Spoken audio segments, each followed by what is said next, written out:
வாழ்க வளமுடன். ஹாய் சகோஸ். இதயம் மீட்டும் மெல்லிசை போல உங்கள் மனதை மயக்கப் போகும் எழுத்தாளர் தீபா பாபு அவர்களின் கற்பனை சிதறல்களுக்குள் நம் பயணத்தை தொடங்கலாமா? நெஞ்சில் வண்ணம் தீட்டுகிறாய். அத்தியாயம் 35.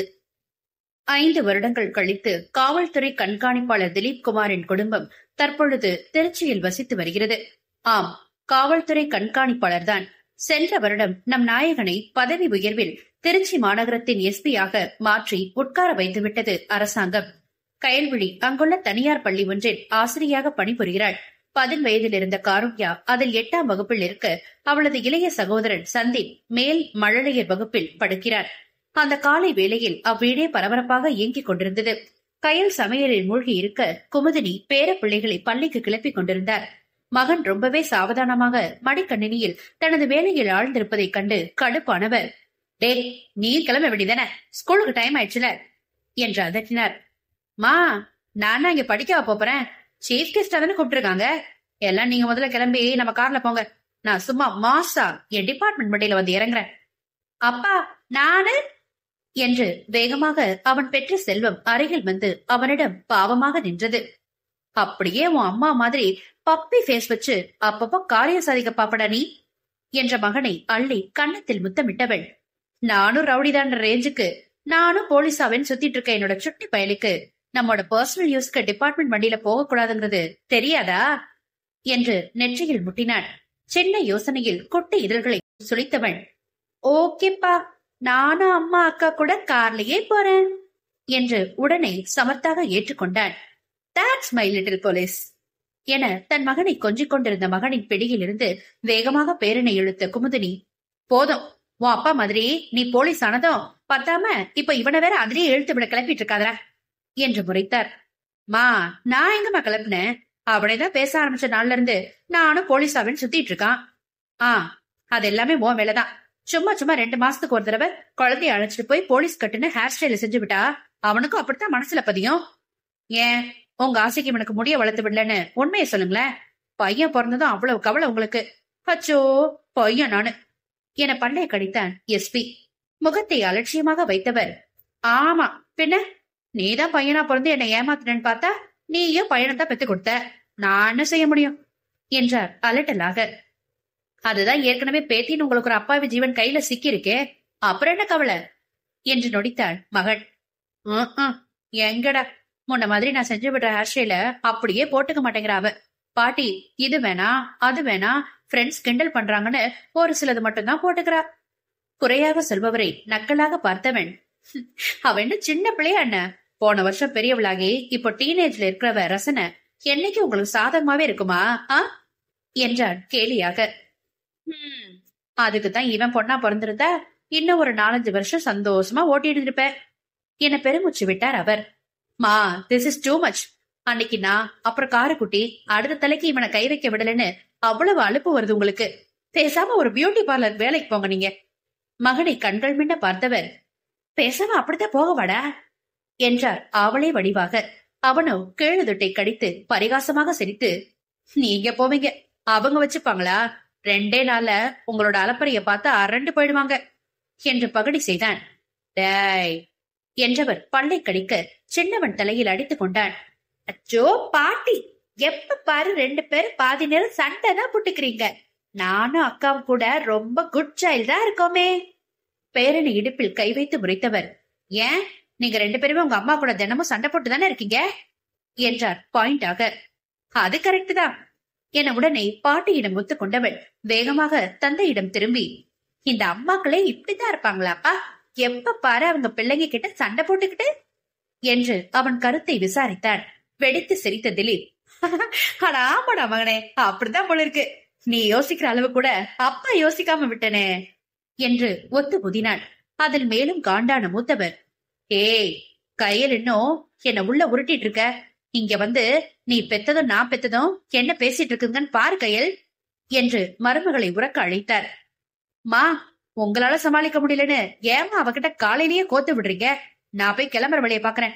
டே குட்டி பையா, நீயும் போய் உன் பாட்டிக்கிட்ட அமைதியா கிளம்புடா என அவசரமாக எழுந்து அறையை நோக்கி நடந்தான் திலீப். ஏன், எதுக்கு மட்டும் அம்மாங்க வேணுமா, நீயே கிளப்பி விட வேண்டியதானே மகன் அசட்டு சிரிப்புடன் உள்ளே மறைந்துவிட பேரனோ அவர் கால்களை கட்டிக்கொண்டு தாஜா செய்தார். சரி சரி வாங்க பாட்டி, உங்களுக்கு எல்லாம் இது ஒரு விஷயமா? குவிக்கா எனக்கு ட்ரெஸ் செஞ்சு விடுங்க என்று அரிசி பற்களை காட்டினான். அப்பட போலவே கேடிரணி என்று அவன் காதை பிடித்து செல்லமாக தெருக்கியவர் பின் அவனை அள்ளி கன்னத்தில் முத்தமிட்டபடி தனது அறைக்கு தூக்கிச் சென்றார். அன்று அப்பள்ளியின் விளையாட்டு தின கொண்டாட்டத்திற்கு மாணவர்கள், ஆசிரியர்கள் முதற்கொண்டு நிர்வாகம் வரை பெரும் பரபரப்புடன் தயாராகி கொண்டிருந்தனர். கயல்வழி வேகமாக ஆசிரியர் அறையிலிருந்து வெளியில் வரும்பொழுதே அவளை எதிர்கொண்ட அலுவலர் ஒருவர், மேம், உங்களை கரஸ் மேம் என்ட்ரன்ஸ்க்கு வர சொன்னாங்க, சீஃப் கெஸ்ட் இன்னும் 2 நிமிஷத்துல வந்துருவாங்களாம் என்று அழைத்தார். ஓ, இதோ வர என்று விறுவிறுவென்று அங்கே விரைந்தாள் பெண். பள்ளியின் இசைக்குழு, பேண்ட் குரூப் மாணவர்கள் விருந்தினர்களை வரவேற்க தங்களது இசை கருவிகளுடன் வாயிலில் தயாராக நிற்க இவள் சென்று தாளாளருடன் நின்று கொண்டாள். அடுத்த நிமிடம் காவல்துறை கண்காணிப்பாளர் சீருடையில் திலீப் குமார் கன கம்பீரமாக தனது வாகனத்தில் வந்து இறங்க அவனுடன் விருந்தினராக அளிக்கப்பட்டிருந்த தனியார் தடகள மற்றும் உடற்பயிற்சி கலைக்கூடம் நிறுவனர் ஒருவரும் தன் காரில் அந்நேரத்திற்கு சரியாக வந்தார். அவர்களுக்கு சிறுவர்கள் பூங்கொத்து கொடுத்து வரவேற்க அடுத்து நிர்வாகத்தினரும் விழா பொறுப்பில் இருந்த ஆசிரியர்களும் கரம் குவித்து வரவேற்றனர். பின்பு விருந்தினர்கள் இருவரும் தங்களுக்குள் கை குலுக்கி பரஸ்பரம் நலம் விசாரித்து முடிக்கவும் பிள்ளைகளின் இசை முழக்கத்துடன் கௌரவமாக அவர்கள் விழா மேடைக்கு அழைத்துச் செல்லப்பட்டனர். கணவனின் அலட்டல் இல்லாத நிமிர்வையும் கம்பீரத்தையும் மனைவி தான் பிறர் அறியாமல் ரகசியமாக ஓர விழியில் ரசித்திருந்தாள். ஆனால் அவனோ மறந்தும் அவள் புறம் தன் பார்வையை சிறிதும் திருப்பவில்லை. அதில் காவலன் மேல் ஏக கடுப்புதான் ஆசிரியைக்கு. தன்னவளை தான் திலீப் பார்க்கவில்லையே தவிர இசைக்குழுவில் ரம்ஸ் வாத்தியத்தை தாள லயத்துடன் சத்தமாக ஒளி எழுப்பியபடி நிமிர்வாக முன்னால் நடந்து செல்லும் மகளின் மீது சில நொடிகள் ரசனையுடன் தன் விழிகளை நிலை நிறுத்திவிட்டு திருப்பி இருந்தான் அவன். மேடையில் ஏறியதும் வழக்கமான குத்து விளக்கு ஏற்றும் நிகழ்ச்சி, தமிழ்த்தாய் வாழ்த்து, வரவேற்புரை, விருந்தினர்களுக்கு சால்வை அணிவித்து நினைவு பரிசு கொடுத்து என ஒன்றன் பின் ஒன்றாக அனைத்து முடிந்ததும் அவர்களை சில வார்த்தைகள் பேச வருமாறு அழைத்ததும் முதலில் உடற்பயிற்சி கூடம் நிறுவனர் மாணவர்களிடம் பேசினார். ஹலோ ஸ்டூடெண்ட்ஸ், இன்னைக்கு உங்களுக்கெல்லாம் ரொம்பவும் மகிழ்ச்சியான நாளா இருக்கும்னு நினைக்கிறேன். கல்விய விரும்பாதவங்க கூட யாராவது இந்த உலகத்துல இருக்கலாம், ஆனா விளையாட்ட விரும்பாதவங்க யாருமே இருக்க முடியாது. பெரிய அளவுல இல்லைனாலும் சின்ன சின்னதா தங்களுக்கு ஆர்வம் இருக்கிற விளையாட்ட எந்த வயசுலயும் பெரியவங்கல இருந்து சின்ன பிள்ளைங்க வர விளையாட விரும்புவாங்க. ஸ்போர்ட்ஸ் உங்களுக்கு ஜஸ்ட் உடல் வலிமையை மேம்படுத்துறதோட மட்டும் நின்னுடாது, உங்களோட மன வலிமையும் அது அதிகரிக்க உதவும். டீமா விளையாடினாலும் சரி, இல்ல அத்லெட்ஸ் மாதிரி தனி மனித விளையாட்டுனாலும் சரி, நம்மளோட ஃபுல் எஃபோர்ட் போட்டு எதிராளியை எப்படியாவது ஜெயிக்கணும் அப்படிங்கிற உறுதியும் உத்வேகமும் நமக்குள்ள அதீதமா உருவாகணும். அதோட ஒரு ஸ்போர்ட்ஸ்மேனா இருக்கிறதுல நமக்கு உள்ள பல நல்ல நல்ல குவாலிட்டிஸ் டெவலப் ஆகும். டைம் கீப் அப் பண்ணுவோம், டிசிப்ளினா இருப்போம், நம்மளோட பிசிக்க கரெக்டா மெயின்டைன் பண்ணுவோம். அதோட பல இடங்களுக்கு டிராவல் பண்றதுனால பலதரப்பட்ட மனிதர்களை பார்த்து பேசி பழக வாய்ப்பு கிடைக்கிறதால நம்மளோட ஸ்கில்ஸ் அண்ட் கம்யூனிகேஷன் லெவலும் அருமையா இம்ப்ரூவ் ஆகும். மிகவும் ஆக்கப்பூர்வமாக இருந்த அவரின் பேச்சை பலரும் ரசித்து கை தட்டினர். அடுத்து திலீப் பேச அழைக்கப்பட அவனும் உற்சாகமாக தனது பேச்சை துவங்கினான். ஹாய் டியூட்ஸ், எல்லாம் எப்படி இருக்கீங்க?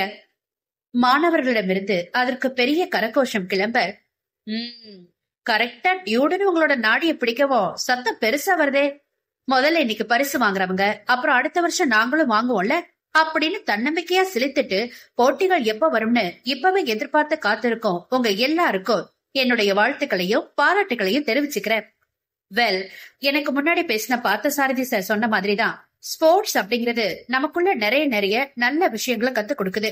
முக்கியமா இன்றைய தலைமுறைக்கு ரொம்பவே அத்தியாவசியமா தேவைப்படுற இன்னைக்கு தோத்து போனா என்ன, நாளைக்கு பாத்துக்கலாம், நாம திரும்ப மோதி ஜெயிப்போம் அப்படிங்கிற பெரிய நம்பிக்கைய விதைய நமக்கு உள்ள ஆழமா விதைக்கிறதும் இந்த ஸ்போர்ட்ஸ் தான். அந்த வெற்றிய இலக்க நாம அடைய சரியான திட்டமிடலையும் நமக்கு உள்ள வளத்துக்கு அது உதவும். ஓகே, இத பத்தி நிறைய பேசியாச்சு, நாம வேற டாபிக் போவோம். ஆனா என்னைக்கும் நீங்க எவ்வளவோ பிஸியான லைஃபுக்கு உள்ள போனாலும் சரி, விளையாட்டுங்கிற விஷயத்த மட்டும் விட்டு கொடுத்துடாதீங்க. நம்மோட ஒர்க் பிரஷர்ல இருந்து நம்ம மைண்ட ரிலாக்ஸ் செஞ்சுக்க கடவுள் கொடுத்த மிகப்பெரிய கிஃப்ட்னு ஸ்போர்ட்ஸ் சொல்லலாம். ஜஸ்ட் தினமும் உங்க வீட்டுல இத முயற்சி செஞ்சு பாருங்க. முடிஞ்சா அவுட்டோர் கேம்ஸ் ஃபேமிலியோட விளையாடலாம், இல்லையா அட்லீஸ்ட் இன்டோர் கேம்ஸாவது ட்ரை பண்ணுங்க. உங்களுக்குள்ள சின்ன சின்ன பேச்சுவார்த்தைகள், செல்ல செல்ல சண்டைகள், குறும்புகள், வம்புகள்னு அந்த நேரம் உங்க ஃபேமிலியோட பாண்டிங் இன்னும் நெருக்கமாகும். இன்டர்நேஷனல் கேம்ஸுக்கு ஈக்குவலா நம்ம ஊர் பாரம்பரிய விளையாட்டுகளான சிலம்பம், சடுகுடு, பம்பரம், கோழி விளையாட்டு இதுக்கும் முக்கியத்துவம் கொடுத்து தெரிஞ்சுக்கோங்க. வாய்ப்பு கிடைச்சா விளையாடவும் செய்யுங்க.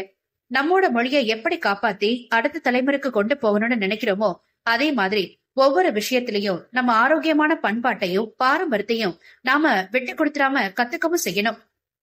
அதோட பெண் குழந்தைகளுக்கான பாட்டி காலத்து விளையாட்டான நொண்டி, கண்ணாமூச்சி, தாயம், பல்லாங்குழி, ஆடுபுலி ஆட்டம், சொக்கட்டா இதெல்லாம் அப்போ அவங்கவுங்க வீட்டு திண்ணையில அக்கம் பக்கமும் குரூப்பா சேர்ந்து உட்கார்ந்து விளையாடி ஒரு அழகான நட்பும் புரிதலும் அங்கே உருவாகி உறவு பலமாகிட்டு இருந்தது. இப்பெல்லாம் வீட்டுக்குள்ளேயே எல்லாரோட லைஃபும் தனித்தனியா மொபைல் போனோட முடங்கிடுது. சோ டின்னருக்கு பின்னான நேரத்தை இப்படி குடும்பமா உட்காந்து கதை பேசிட்டே சிரிச்சு விளையாடுற மாதிரி இனி பிளான் பண்ணுங்க. அப்புறம் இந்த காலத்து ஃபேஷன் வேர்டான ஸ்ட்ரெஸ், டிப்ரெஷன் இதெல்லாம் இருந்த இடம் தெரியாம மாயமா மறைஞ்சு போயிடும். எங்க வீட்டுல நாங்க இதை கண்டிப்பா ஃபாலோ பண்றோம்.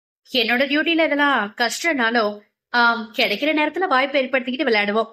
தென் ஒரே ஒரு விஷயத்த மட்டும் என்னோட உத்தியோக பொறுப்புல இருந்து சொல்லி என் பேச்ச சீக்கிரமா முடிச்சுக்கிறேன். பொதுவா இதை பெரியவங்க தான் அதிகமா தெரிஞ்சு வச்சிருப்பாங்க. சின்ன பசங்களுக்கு எதுக்குன்னு கொஞ்சம் அலட்சியமா அப்படிடுவாங்க. ஆனா என்ன பொறுத்த வரைக்கும் நம்ம நாட்டோட ஒவ்வொரு குடிமகனும் விவரம் தெரிய வயசுல இருந்து இதுல அப்டேட்டடா இருக்கணும்னு நினைக்கிறேன் என்றவன் நிறுத்தவும் அதுவரை அவனது பேச்சை ஆர்வமாக கவனித்திருந்த அனைவரின் முகத்திலும் குழப்பம் தோன்றியது. ஓகே, நம்ம போலீஸ் ஹெல்ப்லைன் நம்பர்ஸ் பற்றிய விவரம் இங்க உங்கள எத்தனை பேருக்கு தெரியும்? கை தூக்குங்க. மாணவர்களின் சொற்ப எண்ணிக்கையில் சிலர் கையை உயரை தூக்க, குட், நோ ப்ராப்ளம். தெரியாதவங்க இனி தெரிஞ்சுக்கோங்க. இன்னைக்கு நம்ம நாடு இருக்கிற நிலைமைக்கு யாருக்கு எப்போ எந்த ஹெல்ப் தேவைப்படும் அல்லது ஆபத்து வரும்னு சொல்ல முடியாது. சோ எல்லாரும் இப்ப நான் சொல்ல போற எமர்ஜென்சி நம்பர்ஸ ஜஸ்ட் காதுல வாங்கி வச்சுக்கோங்க. அப்புறம் வீட்டுக்கு போன பின்னாடி டீடைலா கூகுள் பார்த்து எல்லாமே தெரிஞ்சுக்கிறது மட்டும் இல்லாம உங்க மொபைல் போன்ஸ் தென் டைரிஸ் இப்படி முக்கியமானதுல பதிஞ்சு வச்சுக்கோங்க. போலீஸ் கண்ட்ரோல் ரூமுக்கு 100 அப்படின்னு எல்லாருக்கும் பொதுவுல சுலபமா தெரிஞ்சிருக்கும். அதே மாதிரி 101 ஃபயர் சர்வீஸ்க்கு. முன்னாடி எல்லாம் 102 மட்டும் தான் ஆம்புலன்ஸ்க்கு இருந்தது. இப்போ அதோட கூடுதலா 108 அறிமுகம் பண்ணிட்டாங்க.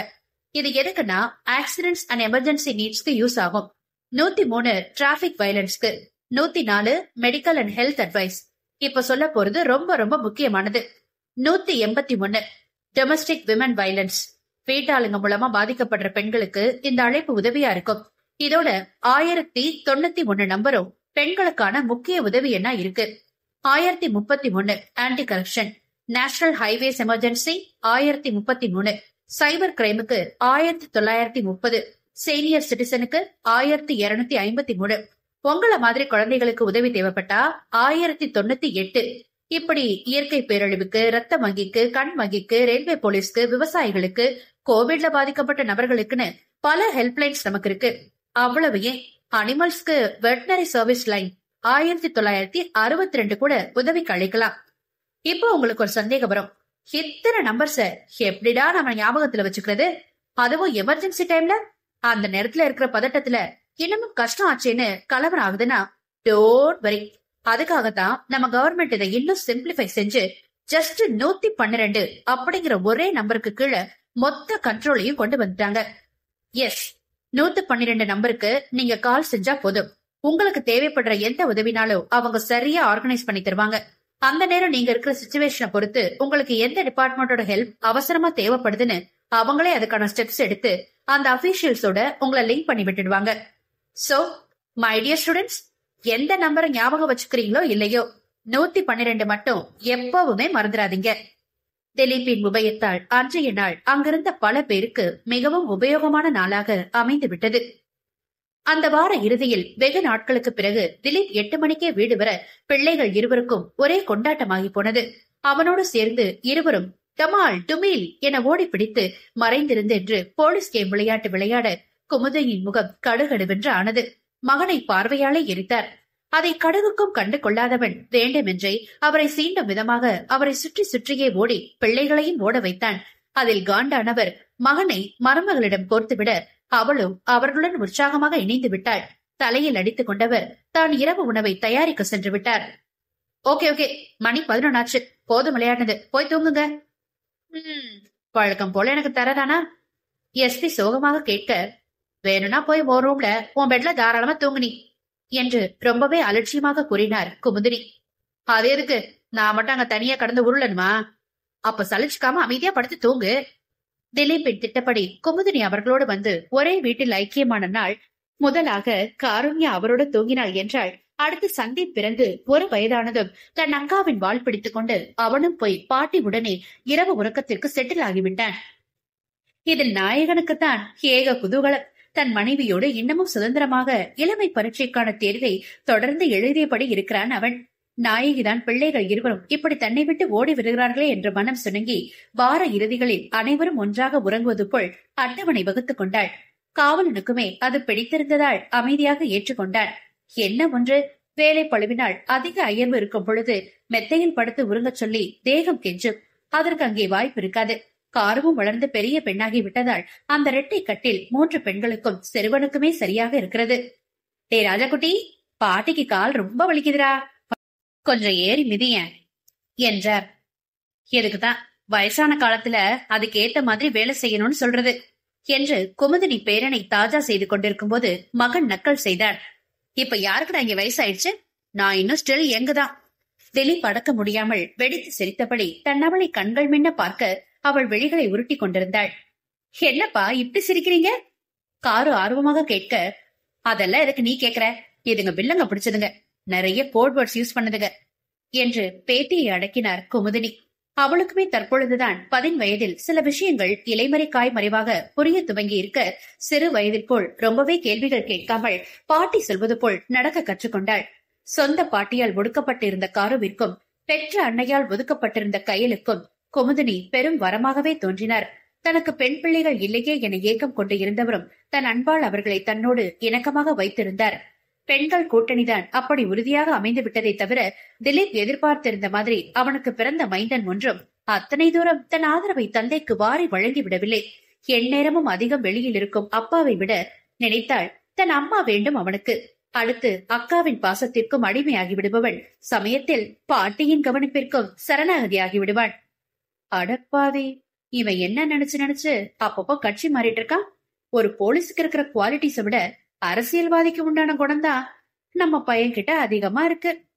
தனக்குள் பெருமூச்சு விடும் திலீப் மகனைப் போலவே தானும் சுமூகமாக நடந்து பெற்றவரையும் மனைவியையும் எத்தனை தூரம் கவர முயன்றாலும் அவரவரின் இயற்கை குணம் அங்கே ஜெயித்து இருவரிடமும் கெஞ்சலிலும் கொஞ்சலிலும் தான் அவன் காலம் ஓடிக்கொண்டிருக்கிறது. சுபம். நட்புகள் எல்லாரும் நம்ம சேனலை மறக்காம சப்ஸ்கிரைப் பண்ணுங்க. கதையை கேளுங்க, லைக் பண்ணுங்க, கமெண்ட் பண்ணுங்க, பிடிச்சவங்க ஷேர் பண்ணுங்க. நன்றி.